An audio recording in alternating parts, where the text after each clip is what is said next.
Well, switching over to defense, the sector ETF, the ITA, closing higher this week after hitting an intraday high back on Monday. Next week, we're going to get earnings from defense names like RTX and Lockheed Martin, L3 Harris, and others. So what can we expect?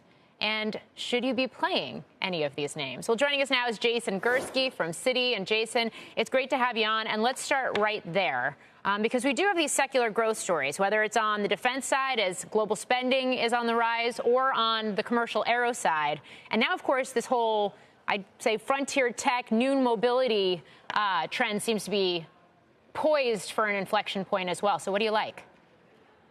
Well, it's hard not to like both sides of the ledger that you just mentioned, both defense and aerospace. But going into earnings next week, we're most constructive at this point on the defense names. Rising budgets, both here in the United States and in Europe, provide a lot of visibility for these companies. Huntington Ingalls, Northrop Grumman, RTX, LHX, and General Dynamics are a few of our favorites going into the week next week. I expect to hear them talk about growing bidding activity, the outlook for bookings in the future, and the potential for margin expansion as we get through some of these poorly performing programs that they've had post-pandemic. Those come to an end. We're signing on new contracts that are going to be margin accretive for these companies out into the future. We just got this 2025 budget.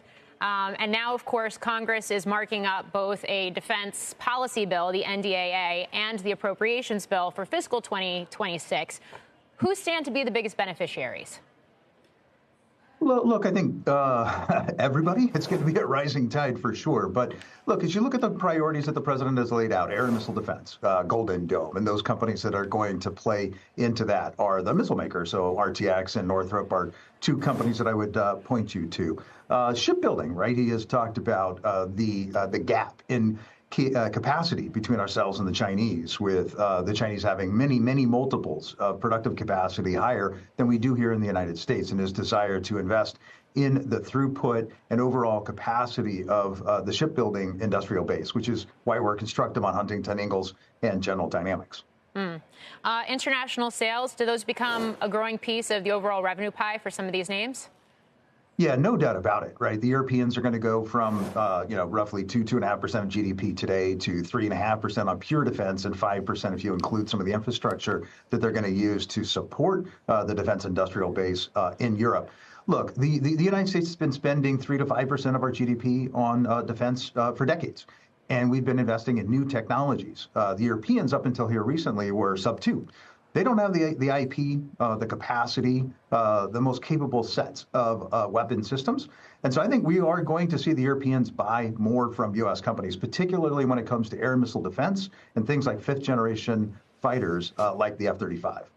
Defense tech and commercial space, these are areas where investors are very excited, both in public markets and in private markets. Do you think we're going to see, whether it's along those lines or whether it's even along some of the more traditional primes, do you think we're going to see more M&A perk up now? Oh, that's a good question. I mean, look, certainly the lessons out of Ukraine is that we need a lot of unmanned, autonomous, attritable mass. And that seems to be where a lot of these defense companies are focused today. You've got, private companies like Anduril that have been buying companies, right? They're trying to propagate their Lattice software out onto as many platforms as they can get their hands on. So yeah, they're certainly engaged in M&A. Look, the value proposition for a large cap company to be buying one of these defense tech companies, they'd have to have a lot of faith at current valuations that the revenue is going to pull through. So. But look, I think a lot of these privately funded defense tech companies have an opportunity to continue to bolster out their portfolios over time.